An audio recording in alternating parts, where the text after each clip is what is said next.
அனைவருக்கும் வணக்கம். இன்னைக்கு வெண்டைக்காய் பொரியல் எப்படி செய்யலாம்னு பார்க்கலாமா? இது சாம்பார், தயிர் சாதத்துக்குலாம் நல்லா இருக்கும். நிறைய பேர் இது பிசு பிசுப்பா இருக்குன்னு சொல்லிட்டு வெண்டைக்காய் பொரியலே சாப்பிட மாட்டாங்க. பிசு பிசுப்பே இல்லாம எப்படி வெண்டைக்காய் பொரியல் செய்யலாம்னு பார்க்கலாமா? இது செய்யறதும் ரொம்ப ஈஸி தான். வெண்டைக்காய் வாங்கும் போது எலசா வாங்கிடுங்க. அது எலசா இருக்குன்றது எப்படி ஐடென்டிஃபை பண்ணலாம்னா, கொனையில உடைச்சு பார்த்தீங்கன்னா ஈஸியா உடைஞ்சிச்சுன்னா அது எலசா இருக்குன்னு அர்த்தம்.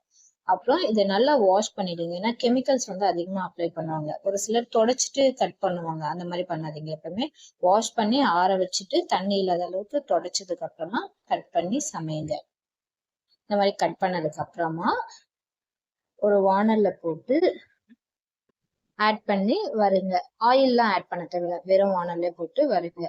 எதுக்காக வறுக்கிறோம்னா அந்த பிசு பிசுப்பு எல்லாம் போகிறதுக்காக தான் வெண்டைக்காவை வறுக்கிறோம். இந்த ஸ்டேஜ்லயே கல் உப்பு இல்லைன்னா உப்புதூள் கூட ஆட் பண்ணி வருங்க. லோ ஆர் மீடியம் ஃப்ளேம்ல வச்சு வருங்க. அப்பதான் அந்த பிசு பிசுப்பு போகும். ஹை ஃப்ளேம்ல வச்சீங்கன்னா எல்லாம் தீஞ்சு போயிடும். இந்த பிசு பிசுப்பே போகாது. அதுக்காக தான் லோ ஃப்ளேம்ல வச்சு இந்த அளவுக்கு வறுத்து ஒரு பிளேட்ல எடுத்துக்கோங்க. அப்புறம் ஒரு வானல்ல எண்ணெய் ஊற்றி எண்ணெய் சூடானதும் உளுத்தம்பருப்பு, கடுகு, சீரகம், கருவேப்பிலை போட்டு தாளிச்சிடுங்க. தாளிச்சதுக்கு அப்புறமா 5 பல் பூண்டு தோலோடைய நசுக்கி ஆட் பண்ணிக்கோங்க. ஆட் பண்ணிட்டு ஒரு வெங்காயத்தை பொடியா நறுக்கி ஆட் பண்ணிடுங்க. ஆல்ரெடி உப்பு ஆட் பண்ணதுனால நான் ஆட் பண்ணல. நீங்க ஆட் பண்ணலைன்னா இப்ப ஆட் பண்ணிக்கோங்க. ஆட் பண்ணி நல்லா மிக்ஸ் பண்ணி விட்டு வதக்குங்க. இந்த அளவுக்கு வதங்கினதுக்கு அப்புறமா ஒரு தக்காளியை கட் பண்ணி ஆட் பண்ணிட்டு ஒரு 1/2 ஸ்பூன் மஞ்சள் ஆட் பண்ணி நல்லா மிக்ஸ் பண்ணி விடுங்க. இந்த அளவுக்கு வதங்கினதுக்கு அப்புறமா காரத்துக்காக நான் வீட்டுல அரைச்ச மிளகாய் தூள் ஆட் பண்ணிருக்கேன். நீங்க வெறும் மிளகாய் தூள்னா மிளகாய் தூள், தனியா தூள், கொஞ்சம் கரம் மசாலா கூட ஆட் பண்ணி நல்லா மிக்ஸ் பண்ணி விடுங்க. இந்த அளவுக்கு வதங்கினதுக்கு அப்புறமா வறுத்து வச்சிருக்க வெண்டைக்காவை ஆட் பண்ணி நல்லா மிக்ஸ் பண்ணுங்க. லோ ஆர் மீடியம் ஃப்ளேம்ல வச்சு வதக்குங்க. நல்லா மிக்ஸ் பண்ணி விட்டு வதக்குங்க. வெங்காயம், தக்காளி, வெண்டைக்காய் மசாலாலாம் வதங்கிச்சுனாக்கா டேஸ்ட் இன்னும் நல்லா இருக்கும்.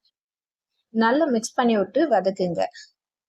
இந்த ஸ்டேஜ்லயே ஒரு கோலி சைஸ் புளிய ஊற வச்சு கரைச்சி எடுத்துக்கோங்க.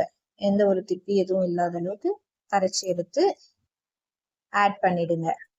ஆட் பண்ணி விட்டு ஒரு 2 நிமிஷத்துக்கு நல்லா மிக்ஸ் பண்ணி விட்டு வதக்குங்க. புளி ஆட் பண்ணும் போது இன்னும் கொஞ்சம் டேஸ்ட் நல்லா இருக்கும். தண்ணியெல்லாம் இந்த அளவுக்கு வத்தனதுக்கு அப்புறமா இந்த ஸ்டேஜ்லயே துரி வச்சிருக்கிற தேங்காய் ஆட் பண்ணிக்கோங்க. ஆட் பண்ணி நல்லா மிக்ஸ் பண்ணி விடுங்க.